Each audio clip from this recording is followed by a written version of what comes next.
About a month ago, it seemed like the Minnesota Twins winning the AL Central was a foregone conclusion since they had an 11-game lead over second-place Cleveland. A late slump from the Twins and surge from the Indians has suddenly made it a race again and made the first series of the second half a big one. Minnesota 5.5 up on the Indians as they play the first of 3 in Cleveland this evening. Speaking of up, that ball is up and out of here from Nelson Cruz in the first inning, his 17th homer of the season. Good start for Minnesota. They lead 1-0. The Indians would rally on their home field in the fourth inning. It's now tied at 1 when Roberto Perez hits one down the line and right. 2 runs come in to score, and Cleveland's got all the momentum. They're up 3-1. They'd won 6 straight at the end of the break, but Jorge Polanco cares not for your puny winning streak. He doubles to the wall in right center field. Max Kepler and Ari Adrianza come in to score. Minnesota leads 4-3, and they would pile on in the 8th inning. Mitch Garver probably should have been playing in the All-Star game on this field a few days ago, and makes up for it. Solo shot is his 17th. Huge win for Minnesota. You can tell it by his fist pump there. They take it 5-3. Big victory with Cleveland having all the momentum coming into this series. Minnesota now 6.5 up in the AL Central. In the midst of their best season in almost a decade, the Sioux Falls Canaries have been rewarded on the American Association's All-Star team. Pitcher Taylor Hill, along with Mike Hart, Kevin Taylor, and Ale Lago have been named to the South Division's All-Star team. That All-Star game going to be played in St. Paul on July 23rd. Until then, those 4 are looking to help the Birds win their 5th straight as they open a 3-game set with the Chicago Dogs on Bark in the Park night. And yes, the KDLT Sports Pooch was getting into the action. Top second, though, it was the Dogs from Chicago who were doing all the hitting. Mitchell Cranston to the wall. Keon Barnum scores. They score 3 and go up 3-0. And this guy's kind of confused. He doesn't know who to root for.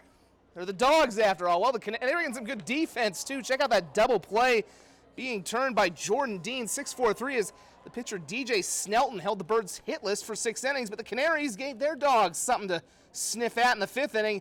Edwin Arroyo, a fly to left. Look at Jordan Ebert lay out to make a spectacular grab and keep things at 3-0. Bottom of the 7th, Sioux Falls finally gets a few Dogs, little hunt of their own. Bases loaded for the All-Star, Ale Lago. He sneaks that one through the hole. 2 runs come in to score, and it's 3-2. Sneltzer, who I said hadn't allowed a hit going into the 7th, his day is done, and turned out he would get a no decision because 2 batters later, Ebert with a sac fly to score Burt Reynolds. This ties things at 3. However, the Dogs of Chicago get the last laugh, or bark if you will. They hit a home run on the 9th and win 4-3. After a round of qualifying yesterday, the men's and women's SDGA match play tournament teed off at the Brandon Golf Club this afternoon. And on the men's side, we had a lot of action on number 11, Sioux Falls' Ryan Trasimar with a birdie to take the hole against Chris Long. However, Long would rally to win in 19 holes. Interesting match coming up here. Former Jackrabbit golfer Brody Hollinger against a current Jackrabbit golfer, Jonah Dorr. Hollinger needing a par save here to keep his hope alive to take hole number 11, and he gets it. Puts the pressure on Dorr to make his birdie putt, which he does, winning the hole and taking the match 2-1. Then we get some unbelievable shots coming up next. This is T's Brock Murphy with his 2nd shot on the par 4 11th. And check out the bounce this one's going to take right here as it nearly goes in. He would make the birdie putt to take the hole against Charlie Jacobson. He needed it all because he would win the match in 19 holes. The next group through has Jacob Otta. He'd actually gone into the water before this, so this was actually his 3rd shot on the par 4. And, man, that's not a good shot until it was. When it rolls almost all the way back to the cup, he would save par and win the hole against Brad Jacobson on his way to a 3-2 victory. In the women's opening round, good match between Parsons' Sydney Weber and Sioux Falls' Reese Jansa on 16. Weber with the par save to have the hole. She'd need 21 holes to defeat Jansa. Then on 18, Aberdeen's Sydney Wirebaugh clinches a match victory over Kylie Moran of Sioux Falls with the par as she takes it 1 up in 18. They will have more golf play tomorrow, semifinals for the women, and more match play for the men.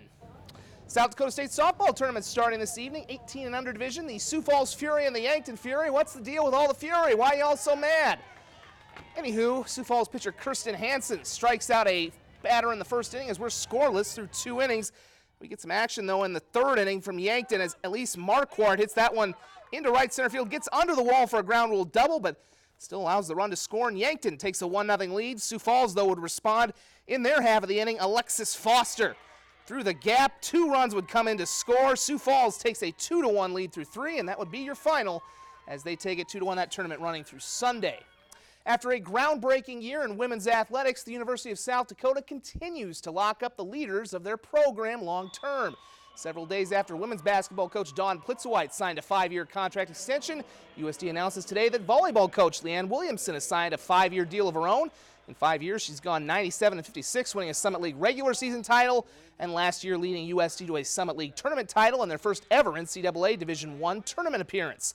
The Coyotes opened 2019 on August 30th in Indianapolis at the IUPUI Invitational. And of course, coming up tomorrow night, it's the Storm at Arizona in the United Bowl, 8:05. We'll have plenty of highlights while the game is in progress. Coming up tomorrow night on KDLT News at 10. Back in a moment.